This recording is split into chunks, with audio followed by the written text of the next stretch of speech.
Hello guys, तो आज मैं बनाने वाली हूँ ब्लू टी, वो भी इन फ्लावर्स की हेल्प से। तो ये अपराजिता के फूल इतने फ़ायदेमंद रहते हैं ना कि क्या ही बताऊँ, इनके गुण के क्या बखान करूँ।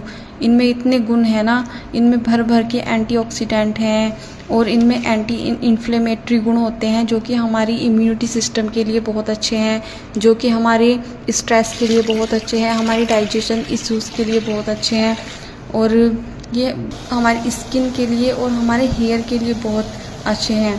तो ये टी बनाना बहुत ही सिंपल है। बस आपको फ्लावर्स को अच्छे से क्लीन करना है और 1.5 गिलास वाटर में इसको बॉईल करना है और लास्ट में आप